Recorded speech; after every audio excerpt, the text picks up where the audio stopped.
We now interrupt your scheduled programming for a JC Schools special report. Hello, and welcome to the special report. I'm here to tell you about Kids First, a JC Schools bond issue from a kid's perspective. This April, voters will be asked to vote on Kids First, which will build a new early childhood center for our community and make improvements to existing facilities. But what does this mean for you and your wallet? Kids First is a zero tax rate increase bond issue. That means it will not change the district's current tax rate. Kids First would lead to changes for our littlest learners, our preschoolers in the district. Just look how cute they are. But these kids aren't just cute. They are at an important stage of their development as they begin their academic careers. Research shows that students in preschool are less likely to be placed in special education or drop out of school, and are more likely to further their education and be employed. A new preschool center would be open to children across the community.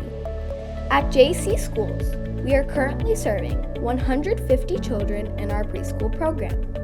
Kids First includes building a new early childhood center that will double the number of children the district serves in preschool from 150 to 300. Kids First will impact the little kids and the big kids in JC Schools.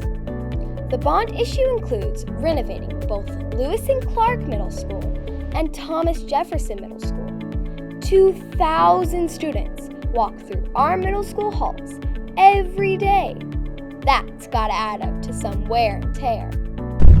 Plus, our middle schools were built in 1993, which happens to be the same year Jurassic Park first hit theaters. So yeah, our middle schools are 30 years old. Parker would know.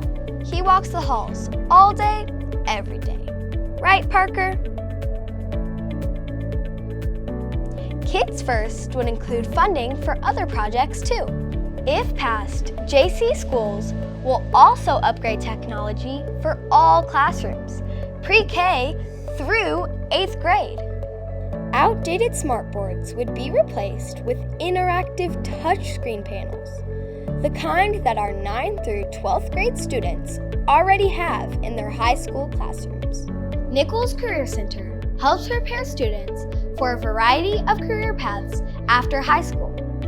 Kids First will expand the Nichols campus and its course offerings. That means more kids from 13 area schools will have a chance to get real skills and real-world experience. Kids First will also replace the aging sound and light equipment at the Miller Performing Arts Center. Hey, who turned out the lights? I hope I have helped to shine more light on the projects included in the JC Schools Kids First bond issue. Be sure to get out and vote on April 4th.